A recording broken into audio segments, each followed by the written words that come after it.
हर हर महादेव प्रिय भक्तों, आप सभी को महाशिवरात्रि के पावन पर्व की ढेर सारी शुभकामनाएं।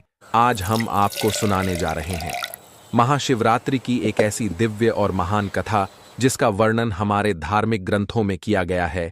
इस दिव्य कथा को सुनने से आपका व्रत पूर्ण हो जाएगा और आप पर भगवान शिव जी की कृपा दृष्टि बरसेगी और आपके संपूर्ण मनोरथ पूर्ण होंगे।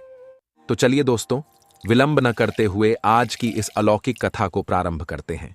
प्रिय भक्तों, जब जब यह संसार धर्म पथ से विचलित होने लगता है और मनुष्य अज्ञानवश पापों के बंधन में उलझ जाता है, तब तब भगवान शिव जी अपने भक्तों के कल्याण हेतु ऐसे पावन पर्वों की रचना करते हैं जिनके स्मरण और श्रवण मात्र से ही जीवन का उद्धार हो जाता है।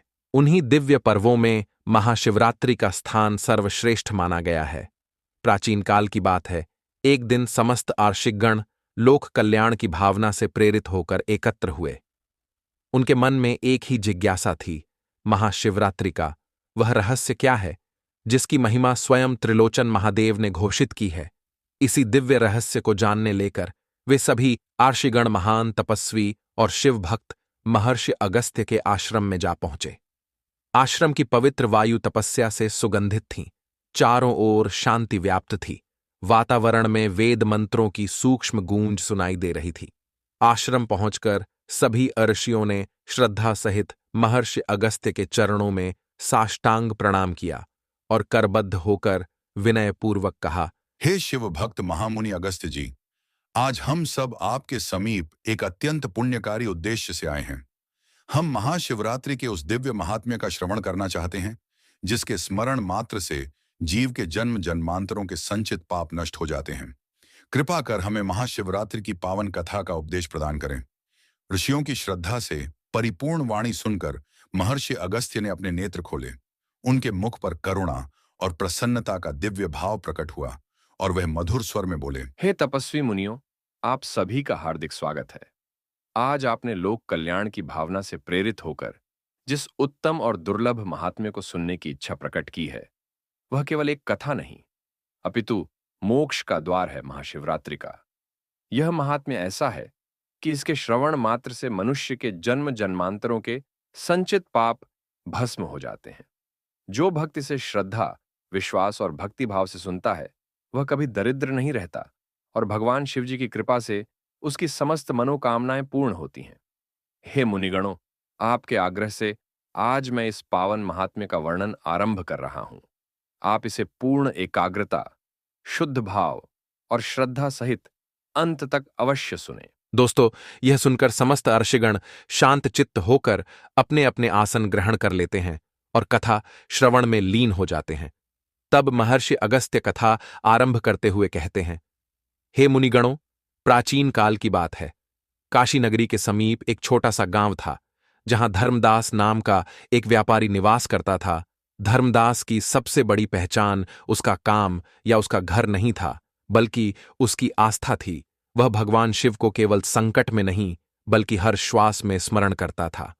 विशेष रूप से महाशिवरात्रि का पर्व उसके जीवन में अत्यंत महत्वपूर्ण स्थान रखता था।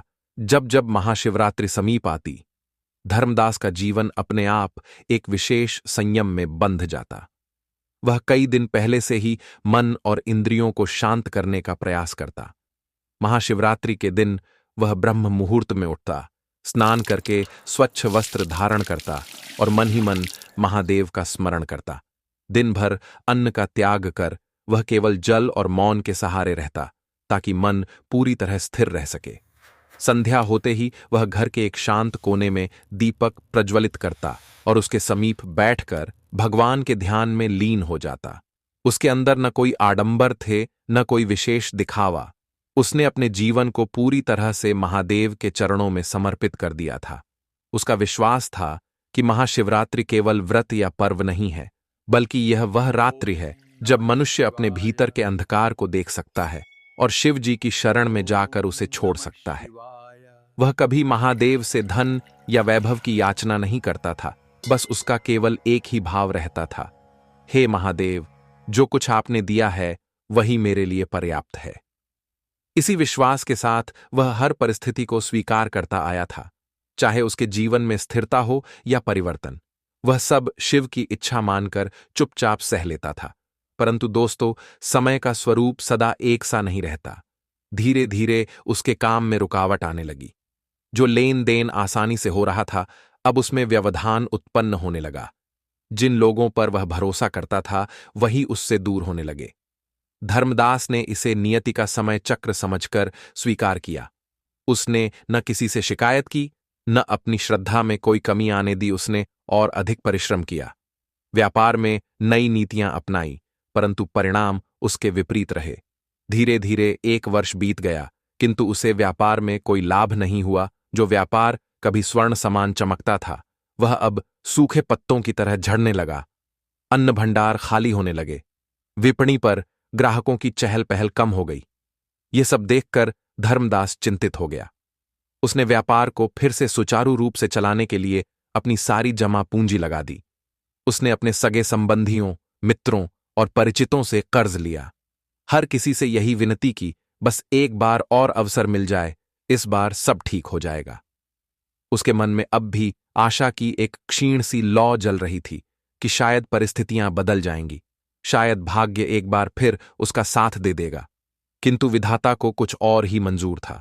उसके सारे प्रयास रेत की दीवार की तरह एक एक करके ढहते चले गए।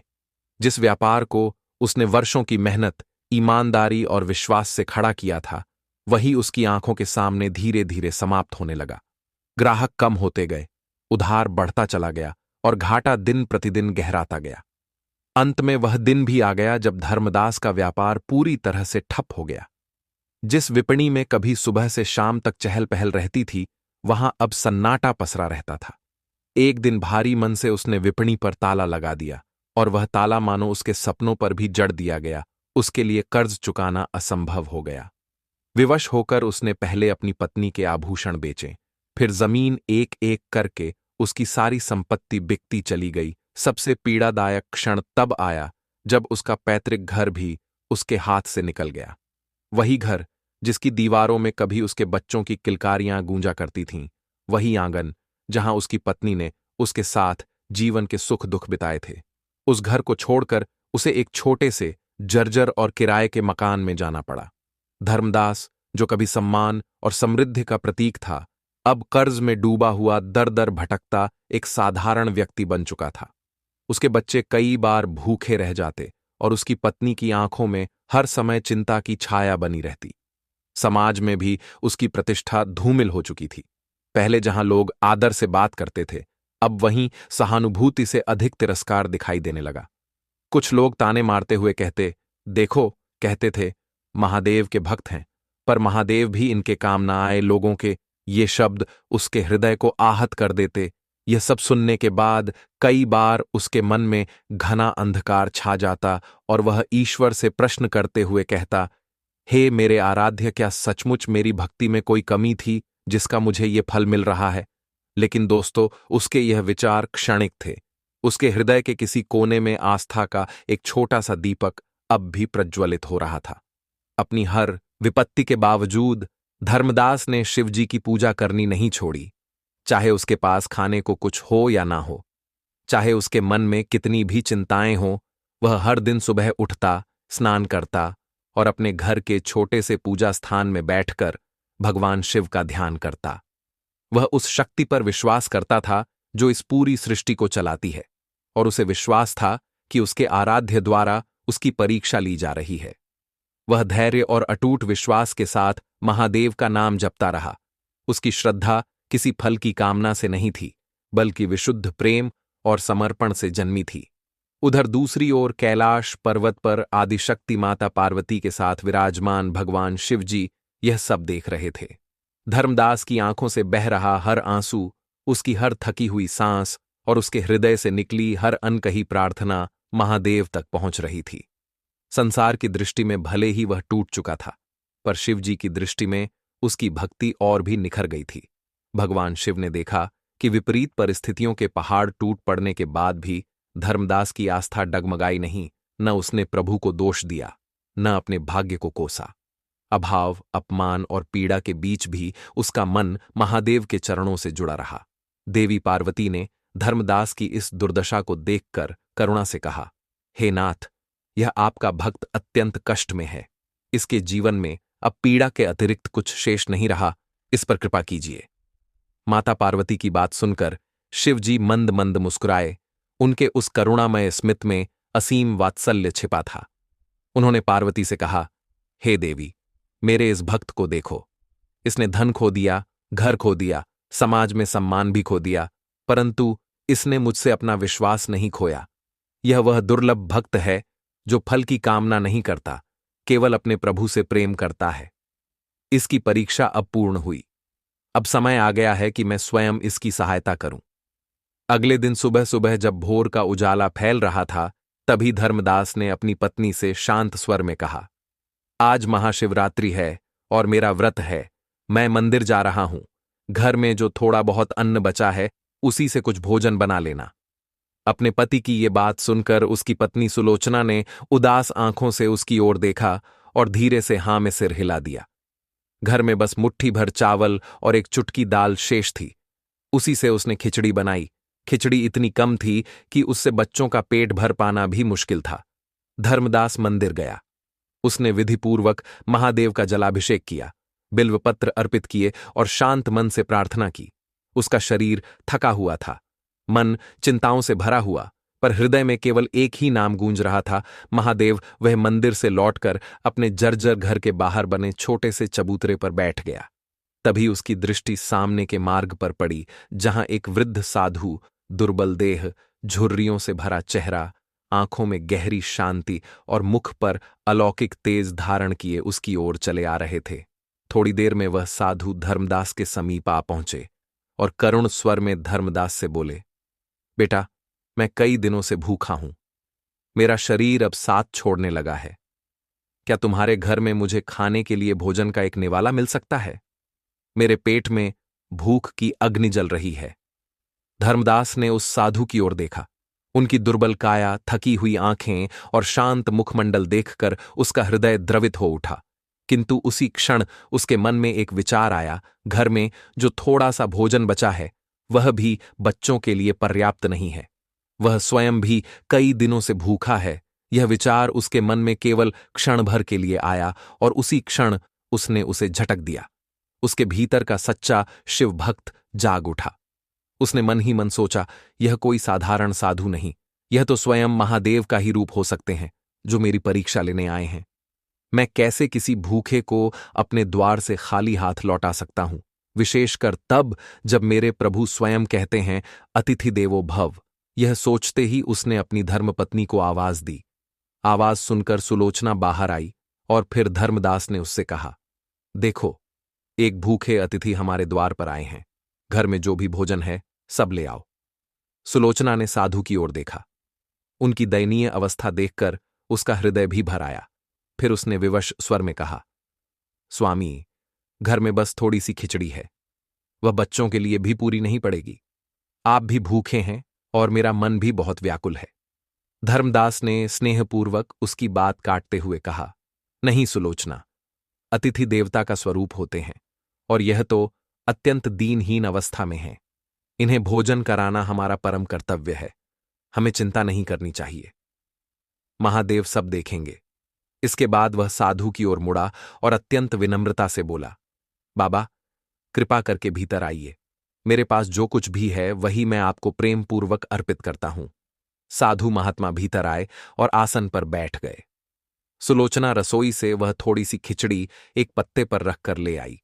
वह इतनी कम थी कि मुश्किल से एक व्यक्ति का पेट भर सके, वह भी किसी छोटे बच्चे का।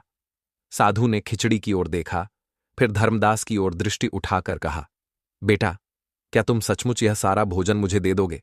क्या तुम स्वयं नहीं खाओगे? और तुम्हारे बच्चे? मैंने सुना है कि तुम्हारा व्यापार भी ठप हो गया है और तुम स्वयं भी कई दिनों से भूखे हो। धर्मदास ने अत्यंत शांत और स्थिर भाव से उत्तर दिया, बाबा, आप जो कह रहे हैं वह सत्य है। मेरा जीवन इस समय कठिनाइयों से भरा है। मेरा व्यापार समाप्त हो चुका है, मेरा घर मुझसे छिन गया है और आज मेरा महाशिवरात्रि का व्रत है। मेरे बच्चे भूखे हैं, परंतु मेरे धर्म ने मुझे यही सिखाया है कि एक भूखे को भोजन कराना सबसे बड़ा पुण्य है। यदि मैं इस थोड़े से भोजन को आपको नहीं दे पाता तो मेरे व्रत का क्या अर्थ रह जाएगा, मेरी भक्ति का क्या मूल्य रह जाएगा। मैंने अपने आराध्य भगवान से कभी कुछ नहीं मांगा, मैंने तो बस उन्हें प्रेम किया है और मुझे उन पर पूर्ण विश्वास है कि वह किसी को भूखा नहीं सोने देते। अब आप कृपा करके इस भोजन को ग्रहण करके हमें अनुग्रहित करें। वृद्ध साधु ने धर्मदास की ओर देखा, फिर एक प्रश्न किया। उनकी आवाज में अब एक अजीब सी गंभीरता और गहराई उतर आई थी। बेटा, क्या तुम्हें अपने भाग्य से कोई शिकायत नहीं है? क्या तुम्हें महादेव पर कभी क्रोध नहीं आता कि उन्होंने तुम्हें इस दशा तक पहुंचा दिया? साधु की यह बात सुनकर धर्मदास के मुख पर एक शांत मुस्कान फैल गई। उसने विनम्रता से कहा, शिकायत? नहीं बाबा, कैसी शिकायत? ये सब मेरे कर्मों का फल होगा या शायद यह भी महादेव की ही परीक्षा हो। मैं तो उनका दास हूं, सुख और दुख दोनों उनकी ही माया हैं। हां, मेरा मन कभी कभी दुखी हो जाता है, पर मेरा विश्वास कभी नहीं डगमगाता। मुझे पता है कि वे जो भी करते हैं मेरे भले के लिए ही करते हैं। साधु महात्मा ने एक गहरी सांस ली और उस थोड़ी सी खिचड़ी को खाने लगे। धर्मदास और उसकी पत्नी सुलोचना मौन होकर उन्हें देखते रहे। उनके अपने पेट भूख से जल रहे थे, पर उनके हृदय में एक अनोखी शांति उतर आई थी, मानो किसी अदृश्य हाथ ने उन्हें ढाढ़स बंधा दिया हो। जब साधु महात्मा ने भोजन कर लिया तो उन्होंने अपना मुख ऊपर उठाया। अब उनकी दृष्टि में भूख की पीड़ा नहीं थी, बल्कि एक दिव्य तेज झलक रहा था। उसी क्षण उनके दुर्बल शरीर से एक अद्भुत आभा फूट पड़ी। क्षण भर में ही दृश्य बदलने लगा। फटे पुराने वस्त्रों के स्थान पर दिव्य वस्त्र प्रकट हो गए। उनकी काया विशाल, तेजस्वी और अलौकिक हो उठी। धर्मदास और सुलोचना यह अद्भुत दृश्य देखकर स्तब्ध रह गए। उनकी आंखें विस्मय से फटी की फटी रह गईं। उनके सामने अब कोई साधारण साधु नहीं खड़ा था। स्वयं त्रिलोकनाथ भगवान शिवजी अपने भव्य और ज्योतिर्मय स्वरूप में प्रकट हो चुके थे। उनके मस्तक पर चंद्रमा सुशोभित था, गले में वासुकी सर्प विराजमान था, एक हाथ में त्रिशूल और दूसरे में डमरू शोभायमान हो रहा था। उनकी जटाओं से पवित्र गंगा प्रवाहित हो रही थी और उनका संपूर्ण शरीर ब्रह्मांडीय ऊर्जा से आलोकित हो रहा था। धर्मदास और सुलोचना यह दिव्य दृश्य देखकर भय और विस्मय से कांप उठे। वे तुरंत भूमि पर घुटनों के बल बैठकर हाथ जोड़ लिए और सिर झुका दिया। उनकी आंखों से अश्रुधारा बहने लगी। ये आंसू दुख के नहीं थे, बल्कि आनंद, कृतज्ञता और अपने प्रभु के साक्षात दर्शन से धन्य हो जाने के आंसू थे। उनके हृदय में वर्षों से संचित पीड़ा मानो उन्हीं आंसुओं के साथ बहकर शांत हो गई। भगवान शिवजी ने उन्हें करुण दृष्टि से देखा। उनके मुख पर वात्सल्य था और वाणी अत्यंत मधुर थी। भगवान शिवजी बोले, उठो मेरे प्रिय भक्त धर्मदास, उठो मेरी पुत्री सुलोचना।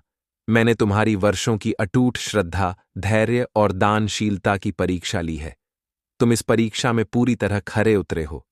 जीवन की हर कठिनाई में भी तुमने मुझ पर विश्वास नहीं खोया और अपने अंतिम निवाले को भी एक भूखे को अर्पित करने में संकोच नहीं किया। यही सच्ची भक्ति है, यही धर्म का वास्तविक स्वरूप है। तुम्हारी यह निस्वार्थ भावना और अडिग आस्था मेरे हृदय को स्पर्श कर गई है। इतना कहकर शिवजी ने अपना आशीर्वाद भरा हाथ उठाया। उस क्षण ऐसा प्रतीत हुआ मानो संपूर्ण वातावरण दिव्य प्रकाश से आलोकित हो उठा हो।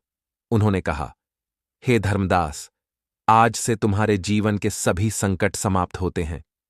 मैं तुम्हें वरदान देता हूं कि तुम्हारा खोया हुआ व्यापार न केवल दोबारा स्थापित होगा, बल्कि पहले से सहस्त्रों गुना अधिक फलेगा और फूलेगा। तुम्हारे समस्त कर्ज समाप्त होंगे और जिन्होंने तुम्हें अपमानित किया है वे स्वयं तुमसे क्षमा मांगेंगे। तुम्हारा घर तुम्हें फिर से प्राप्त होगा और उसमें फिर से सुख, शांति और समृद्धि का वास होगा। तुम्हारे जीवन में कभी अभाव नहीं रहेगा।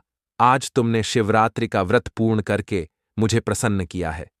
तुम्हारे दाम्पत्य जीवन में कभी किसी वस्तु की कमी नहीं होगी। भगवान शिव जी ने करुणा और स्नेह भरी दृष्टि से धर्मदास की ओर देखा और कहा, हे धर्मदास, आज मैं तुम्हें केवल धन और वैभव का ही नहीं, बल्कि मानसिक शांति, आध्यात्मिक उन्नति और पूर्ण संतोष का भी वरदान देता हूं। यह तीनों वरदान संसार के किसी भी धन से कहीं अधिक मूल्यवान है। तुम्हारा नाम युगों युगों तक एक सच्चे भक्त, दानवीर और उदार हृदय वाले मनुष्य के रूप में स्मरण किया जाएगा, जो भी स्त्री पुरुष शिवरात्रि के दिन तुम्हारी इस कथा का श्रवण करेगा उसके सभी मनोरथ पूर्ण होंगे। इतना कहकर भगवान शिव जी अंतर्ध्यान हो गए। क्षण भर में वह दिव्य प्रकाश भी धीरे धीरे शांत हो गया, पर उनकी उपस्थिति का अनुभव अब भी वहां व्याप्त था। उनके आशीर्वाद के शब्द धर्मदास और सुलोचना के हृदय में निरंतर गूंजते रहे। वे दोनों वहीं खड़े रहे, स्तब्ध, अभिभूत और कृतज्ञता से भरे हुए। उनके नेत्रों से अब भी अश्रुधारा बह रही थी, पर अब वे आंसू पीड़ा के नहीं थे। वे अपार हर्ष, संतोष और अपने प्रभु की कृपा को अनुभव करने के आंसू थे। उनके जीवन की सबसे अंधेरी रात समाप्त हो चुकी थी और एक नया प्रभात उनका इंतजार कर रहा था। अगले ही दिन से धर्मदास के जीवन में अद्भुत परिवर्तन दिखाई देने लगे, जैसे मानो स्वयं विधि ने उसकी राह बदल दी हो। प्रातःकाल जब सूर्य की पहली किरण उसके जर्जर घर पर पड़ी, उसी समय एक धनी सेठ उसके द्वार पर पहुंचा। वह सेठ धर्मदास का पुराना ग्राहक था, वही सेठ जिसे कभी धर्मदास ने कठिन समय में बिना किसी स्वार्थ के सहायता दी थी। सेठ ने अत्यंत आदर के साथ कहा, धर्मदास भैया, मुझे आपके विषय में सब पता चला। मैंने सुना कि आपका व्यापार ठप हो गया है, पर मैं आपकी ईमानदारी, परिश्रम और सच्चाई से सदैव प्रभावित रहा हूं। आज भी बाजार में लोग आपके चरित्र की मिसाल देते हैं। सेठ कुछ क्षण रुका, फिर बोला, मैं चाहता हूं कि आप मेरे साथ मिलकर फिर से व्यापार प्रारंभ करें। सारी पूंजी मैं लगाऊंगा, आपके ऊपर जो भी कर्ज है उसे भी मैं स्वयं चुका दूंगा। आप बस अपनी ईमानदारी और सूझबूझ से काम करते रहिए। धर्मदास ने अत्यंत विनम्रता से सेठ के सामने अपनी संपूर्ण स्थिति स्पष्ट कर दी। उसने अपने नुकसान, कर्ज, संघर्ष और विवशताओं के विषय में कुछ भी नहीं छिपाया। उसकी वाणी में न कोई शिकायत थी, न कोई अपेक्षा, केवल सत्य था। सेठ यह सब सुनकर मुस्कुराते हुए बोला, इन बातों से मुझे कोई फर्क नहीं पड़ता। मुझे आप पर पूर्ण विश्वास है। आपकी ईमानदारी ही आपकी सबसे बड़ी पूंजी है। ये शब्द सुनकर धर्मदास की आंखों में विश्वास और कृतज्ञता के आंसू भर आए। उसे ऐसा प्रतीत हुआ मानो स्वयं महादेव किसी माध्यम से उससे कह रहे हों कि वह अकेला नहीं है। कुछ ही दिनों में सेठ की सहायता से धर्मदास ने दोबारा अपना व्यापार आरंभ किया। इस बार उसके साथ केवल पूंजी ही नहीं थी, बल्कि अनुभव की परिपक्वता, धैर्य की शक्ति और महादेव का आशीर्वाद भी था। महादेव की कृपा से उसका व्यापार शीघ्र ही उन्नति करने लगा। उसने अपने सभी पुराने नुकसानों की भरपाई कर ली। उसके नए उत्पादों की गुणवत्ता, उसकी पुरानी साख और उसकी नई ऊर्जा मिलकर एक ऐसी सफलता की कथा रचने लगीं जिसकी किसी ने पहले कल्पना भी नहीं की थी। उसके अन्न भंडार फिर से भरने लगे और उसकी दुकानें ग्राहकों से भरी रहने लगीं। जो लोग कभी उसे देखकर मार्ग बदल लेते थे, वे अब उससे सलाह लेने आने लगे। एक एक करके उसके सभी कर्ज समाप्त हो गए और वह पूरी तरह आरणमुक्त हो गया। कुछ समय पश्चात उसका वही पुराना भव्य पैतृक घर भी उसे प्राप्त हुआ। उस घर में फिर से आनंद, उल्लास और संतोष का वास होने लगा। धर्मदास ने अपनी संपत्ति का सदुपयोग किया। उसने निर्धनों की सहायता की, भूखों को भोजन कराया, मंदिरों का जीर्णोद्धार करवाया और गरीब तथा जरूरतमंदों की मदद की। वह भली भांति जानता था कि यह सब उसकी योग्यता नहीं, बल्कि महादेव की कृपा का परिणाम है, और इस कृपा का वास्तविक अर्थ तभी है जब उसका उपयोग दूसरों के कल्याण के लिए किया जाए। धर्मदास ने जीवन भर कभी अपना महाशिवरात्रि व्रत नहीं छोड़ा। अब उसकी भक्ति में एक नया और पवित्र आयाम जुड़ गया था, और वह था कृतज्ञता का। उसके लिए भक्ति केवल पूजा नहीं, बल्कि ईमानदारी, सेवा, करुणा और अटूट विश्वास का मार्ग बन चुकी थी। यही उसके जीवन की सच्ची समृद्धि और सबसे बड़ी विजय थी। वह प्रतिदिन मंदिर जाकर महादेव के चरणों में नतमस्तक होता और हृदय की गहराइयों से उनका धन्यवाद करता। उसके लिए अब पूजा केवल एक कर्म नहीं, बल्कि कृतज्ञता की सहज अभिव्यक्ति बन चुकी थी। उसकी पत्नी सुलोचना हर सुख दुख में उसके साथ अडिग खड़ी रही। उसने अपने पति की भक्ति, धैर्य और सत्यनिष्ठा पर गर्व अनुभव किया और स्वयं भी उसी आस्था के मार्ग पर चलती रही। उनके बच्चे बड़े होकर धर्मपरायण, विनम्र और संस्कारवान बने। उन्होंने अपने माता पिता के जीवन से यह सीखा कि कठिनाइयों में हार मान लेना सरल होता है, पर विश्वास, सेवा और धैर्य के साथ आगे बढ़ना ही सच्चा धर्म है। प्रिय श्रोतागण, धर्मदास का जीवन इस सत्य को प्रमाणित करता है कि सच्ची आस्था, निस्वार्थ सेवा और विषम परिस्थितियों में भी धैर्य न खोने का फल अवश्य मिलता है। भले ही समय कितना ही कठिन क्यों न हो, यदि मनुष्य धर्म के मार्ग पर चलता है, ईश्वर पर अटूट विश्वास रखता है और अपने कर्तव्यों का ईमानदारी से पालन करता है, तो उसे एक दिन ईश्वर की कृपा अवश्य प्राप्त होती है।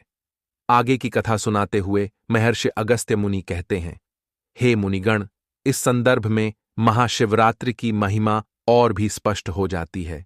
ये केवल एक पर्व नहीं, बल्कि आत्मशुद्धि, जागरण और शिव से जुड़ने का दिव्य अवसर है। कहा जाता है कि इस पावन रात्रि में महादेव अपने भक्तों की विशेष रूप से परीक्षा भी लेते हैं और उनकी भक्ति से प्रसन्न होकर उन्हें जीवन का मार्गदर्शन प्रदान करते हैं। जो भक्त इस रात्रि में श्रद्धा, संयम और भक्ति के साथ शिव का स्मरण करता है, उसके जीवन से अज्ञान, भय और अभाव दूर होने लगते हैं। महाशिवरात्रि हमें सिखाती है कि अंधकार कितना भी गहरा क्यों न हो, एक जागृत आत्मा उसे पार कर सकती है। यह पर्व हमें धैर्य, तप, सेवा और सत्य के मार्ग पर अडिग रहने की प्रेरणा देता है। जैसे धर्मदास ने संकटों में भी महादेव का साथ नहीं छोड़ा, वैसे ही महाशिवरात्रि का व्रत हमें सिखाता है कि कठिन समय में भी शिव भक्ति ही सबसे बड़ा संबल बनती है। महादेव अपने सच्चे भक्तों को कभी अकेला नहीं छोड़ते। उनकी परीक्षा कठिन अवश्य होती है, पर उनका आशीर्वाद उससे कहीं अधिक विशाल और असीम होता है। वे देर कर सकते हैं, पर अन्याय कभी नहीं करते।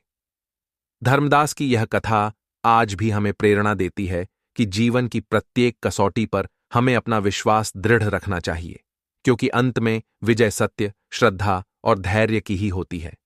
प्रिय भक्तों, इसी के साथ महाशिवरात्रि की यह पावन कथा समाप्त होती है। प्रेम से बोलिए, हर हर महादेव।